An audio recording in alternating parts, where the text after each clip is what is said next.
Hello and আসসালামু আলাইকুম guys, কেমন আছেন সবাই? আশা করি সবাই খুবই ভালো আছেন। আমাদের 5টা বালিয়াসের বাচ্চার সাথে একটি বাচ্চা যোগ হয়েছে। এটা খুবই মিনি একটা ছোট্ট কিউট বাচ্চা। দেখেন কত ছোট্ট।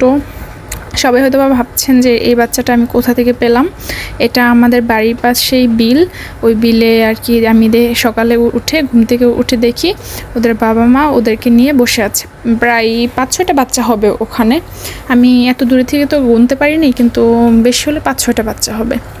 আর উপর থেকে প্রায় 3-4টা চিলে এই বাচ্চাগুলোকে নেওয়ার জন্য খুবই চেষ্টা করতেছে। প্রায় মনে হয় নিয়েও গেছে, অনেকগুলো নিয়ে গেছে। তো বালিয়াস তো আর চিলকে গিয়ে ঠোকর দিতে পারবে না, শুধু ওদের মাটা ওদেরকে নিয়ে বসে আছে। আর ওর বাবা হাঁসটা সেটা বালিয়াসকে মানে চিলকে অনেক চেষ্টা করতেছে এখান থেকে তাড়িয়ে দেওয়ার জন্য। কিন্তু চিল তো খুবই ডেঞ্জারাস একটা পাখি, চিলের হাত থেকে আর ওদেরকে বাঁচাইতে পারে নাই। তখন আমি অনেকক্ষণ ধরে বসে বসে দেখতেছি। পরে অবশ্যই দেখি এই একটা বাচ্চা ওদের বাবা মার সাথে ঘুরতেছে। তারপরও চিল যায় নাই, এই একটা নেওয়ার জন্য খুবই চেষ্টা করতেছে। তখন আমি ভাবলাম যে এই একটা বাচ্চা আমি দেখা সত্ত্বেও চিলটা নিয়ে যাবে। আমি আমার হাজব্যান্ডকে বললাম, তুমি একটু কষ্ট করে হলো পানিতে নেমেই বাচ্চাটাকে নিয়ে আসো, না হলে এটাকে নিয়ে যাবে। তো রাজি হয় নাই প্রথম, কিন্তু আমার অনেক রিকোয়েস্ট করার পরে রাজি হয়ে এই বাচ্চাটাকে অনেক কষ্টে ধরে নিয়ে আসছে। ও উঠে বলতেছে যে আমি হয়তোবা মরে যেতাম এই বাচ্চার জন্য। যাই হোক, আলহামদুলিল্লাহ এই বাচ্চাটাকে আমরা বাঁচাতে পেরেছি। এখন একটাই মানে কথা, সেটা হচ্ছে গিয়ে বাচ্চাটাকে কি আমাদের কাছে টিকিয়ে রাখতে পারবো কি না। কারণ ও যেহেতু ওদের বাবা মাকে দেখেছে, ও তো আর এখানে থাকতে চাবে না, ও সবসময় চাবে ওর বাবা মার কাছে যেতে। আর এগুলো তো যেহেতু আমি ডিম থেকে ফুটাইছি মুরগির সাহায্যে, ওরা ভাবে মুরগি ওদের মা, কিন্তু এ তো খুবই চালাক, এ তো এখানে থাকবে না। মানে আমি যখন বাড়িতে এনেছি, মানে কোনোভাবে আমার হাত থেকে একটু ফচকে পড়ে গেছে, এত জোরে দৌড় দিচ্ছে, মানে আমার মনে হয় বাইকও ফেল করবে, এত জোরে দৌড় দিচ্ছে। আমি ভাবতেও পারি নাই যে এটা এত জোরে দৌড় দিতে পারে, এত ছোট ছোট পাও দিয়ে এত জোরে দৌড় দিবে আমি কখনো ভাবিনি। যাই হোক, অনেক কষ্টে ধরছি এটাকে। তারপরে ডাইরেক্ট আমি আমাদের এই খামারের ভিতরে নিয়ে আসছি। এখন আর এটা যাওয়ার কোনো সুযোগ নেই, কিন্তু তারপর অনেক চেষ্টা করতেছে ও বের হওয়ার। বাট আমি শুনেছি বাচ্চার চিৎকার মানে শব্দ পাইলে নাকি বাবা মাও নেমে আসে। কিন্তু আমি আশায় আছি যাতে এটা জোরে জোরে কান্না করলে ওর বাবা মা যাতে উপর থেকে মানে উড়াল দিয়ে যাওয়ার সময় যদি শুনে, তাহলে যাতে নেমে আসে। আমার খুব শখ বালিয়াসকে আমি খুব কাছাকাছি দেখব, বাট জানি না বালিয়াস আসবে কি না। সবচেয়ে বড় কথা হচ্ছে কি, এই বাচ্চাটাকে কি আমরা আজও টিকিয়ে রাখতে পারবো? এই বাচ্চাটা খুবই মানে চতুর, খাবার খেতেই চাচ্ছে না, ও এখানে থাকবে না, ওকে এখানে কোনো মতেই রাখা যাবে না, ও এরকম করতেছে। যাই হোক, দেখি এই বাচ্চাটাকে বাঁচাতে পারি কি না। সবাই দোয়া করবেন ওকে যাতে বাঁচাইতে পারি। ও কিন্তু প্রচুর চিল্লাইতেছে, প্রচুর, মানে এদিকে ওদিকে ছটফট করতেছে কোন দিক দিয়ে ও বের হইতে পারবে। কিন্তু মাঝে মাঝে এই যে এই হাঁসগুলোকে, মানে ওই যে মুরগিও কিন্তু আছে সাথে, মুরগির কাছে ও যায় না, কিন্তু এই হাঁসগুলোকে মাঝে মাঝে ওর বাবা মা ভাবে। এই হাঁসগুলোকে মানে ও তো এখন ছোট, 2-1 দিনের বাচ্চা হবে, এই হাঁসগুলো নিচে যায় বসে থাকে, ভাবে এটাই হয়তো বা ওর বাবা মা। কারণ ওর বাচ্চা তো ওর বাবা মা তো এরকমই হাঁসের মতোই, তাই ও ভাবে এটা হয়তো বা ওর বাবা মা।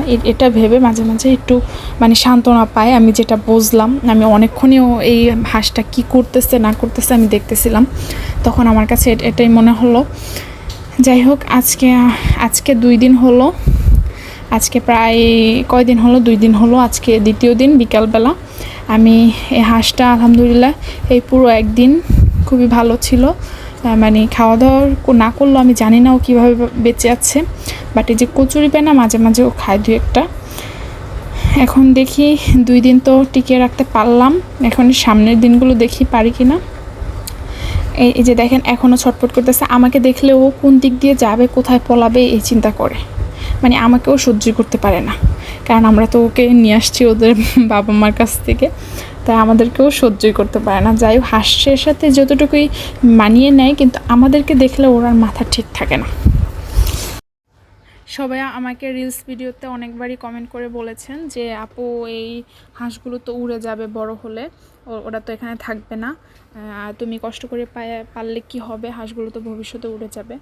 সো এটা আমাদের মাথায় আছে, তাই আমরা এটা ঠিক করে যে নেট দিয়ে সুন্দর করে ঘর করে দিয়েছি, উপরও নেট, এই দুই সাইডেও নেট, আর ওই সাইডে তো ওয়ালি খুব সুন্দর করে করা হয়েছে। এখান থেকে আমার মনে হয় না হাঁস বের হতে পারবে, বড় হলেও এখানেই রাখবো। আর যেহেতু আমি শুনেছি যতটুকু ইউটিউব চ্যানেলেই এই হাঁস বালিহাঁস পালন করেছে, সবাই বলেছে যে ছোট থেকে নাকি বাচ্চা থেকে যদি বালিহাঁস পালা হয় ওখান থেকে কখনো বালিহাঁস চলে যায় না, সবসময় এখানেই থাকে, মুক্ত পরিবেশে থাকলেও থাকে। এই যে আমাদের বাড়ির ভিতরে যেখানে আমরা মাছ চাষ করি, ওখানে বিকালবেলা এই হাঁসের বাচ্চাগুলো ছেড়েছি। আর এই পাঁচটার তো এই জায়গাটা নতুন না, বাট এই যে ছোট্ট বাচ্চাটার জন্য এই জায়গাটা নতুন।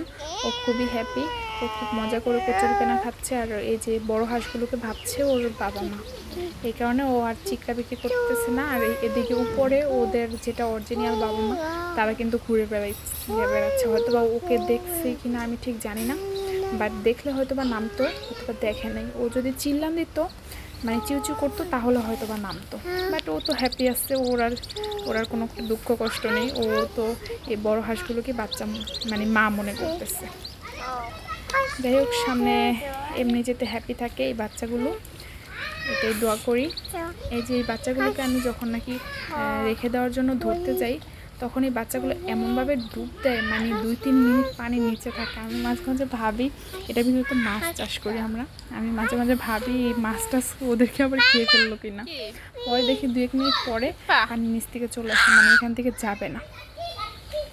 যাই হোক, আমার এই মিনি ব্লগটা আপনাদের কাছে কেমন লেগেছে অবশ্যই জানাবেন, আর আমার এই ছোট্ট হাঁসের বাচ্চাটির জন্য দোয়া করবেন। সো আল্লাহ হাফেজ, সবাই ভালো থাকবেন, সুস্থ থাকবেন।